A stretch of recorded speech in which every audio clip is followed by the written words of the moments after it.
સૌરાષ્ટ્રમાં સાંભેલા ધાર વરસાદે જ્યાં જુઓ ત્યાં વિનાશ મેળવ્યો છે। સારા વરસાદથી ધોધ જીવંત થયા છે।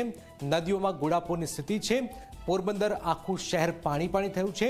જો મુશળધાર વરસાદમાં આજે પોરબંદરની અંદર શું થયું છે આવું જોઈએ, જાણીએ, સમજીએ।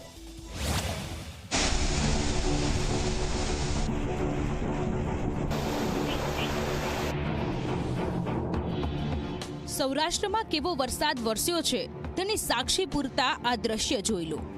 જૂનાગઢ, પોરબંદર, દ્વારકા, ગીર સોમનાથ, ભાવનગરમાં મેઘરાજાનું રૌદ્ર સ્વરૂપ જોવા મળ્યું, જેના કારણે અનેક વિસ્તારો બેટ બની ગયા છે। નદીઓમાં ઘોડાપૂર અને નાળા છલકાયા છે। ધોધ, ઝરણા બધું જ વરસાદમાં જીવંત થઈ ગયું છે। પાણી પાણી થયેલું આ છે પોરબંદર શહેર। દરિયાકાંઠે વસેલું આ શહેર પોતે જ જાણે દરિયો બની ગયું છે। શહેરનો કોઈ રોડ દેખાતો નથી। રોડ, રસ્તા બધું જ પાણીમાં ડૂબી ગયું છે। પાણીના પ્રચંડ પ્રહાર સામે શહેર જાણે થંભી ગયું છે। એકલ દોકલ વાહનો સિવાય રોડ પર કંઈ જ નજરે નથી પડી રહ્યું। નજરે પડી રહ્યું છે તો તે માત્ર ને માત્ર પાણી। નયનરમ્ય લાગતો આ નજારો માં સરસ્વતીનો છે। ગીર સોમનાથ જિલ્લામાં સતત મેઘમહેર થતા વેરાવળ નજીકથી પસાર થતી સરસ્વતી નદીનો અદ્ભુત આકાશી નજારો જોઈ શકાય છે। દ્રશ્યમાં દેખાતો આ છે જમજીર ધોધ। પાણી આવતા જ ધોધ 16 કળાએ ખીલી ઉઠ્યો છે।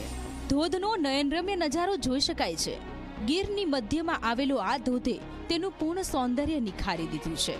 પાણીનો અધધ પ્રવાહ સતત વહી રહ્યો છે।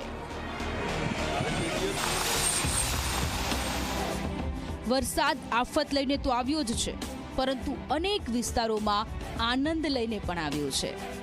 આકાશી દ્રશ્યમાં દેખાતો આ છે ગીર સોમનાથ જિલ્લાનો દ્રોણેશ્વર ડેમ। મચ્છુંદરી ડેમ ઓવરફ્લો થતા દ્રોણેશ્વર ડેમ છલકાયો છે। ગીરની મધ્યમાં આવેલો ડેમ ઓવરફ્લો થતા આસપાસના ખેડૂતો આનંદિત થઈ ઉઠ્યા છે।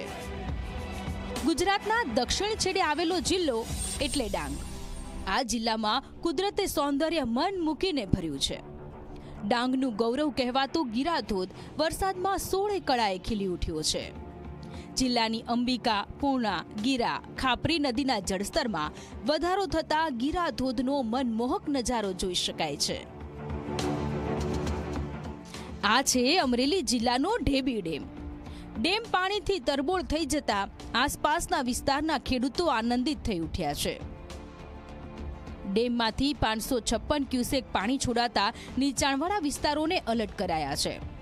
ડેમનો એક દરવાજો 1 ફૂટ ખોલીને પાણી નદીમાં છોડવામાં આવી રહ્યું છે। સૌરાષ્ટ્રમાં વરસેલો આ વરસાદ હજુ પણ યથાવત રહે તેવી પૂરેપૂરી સંભાવના છે।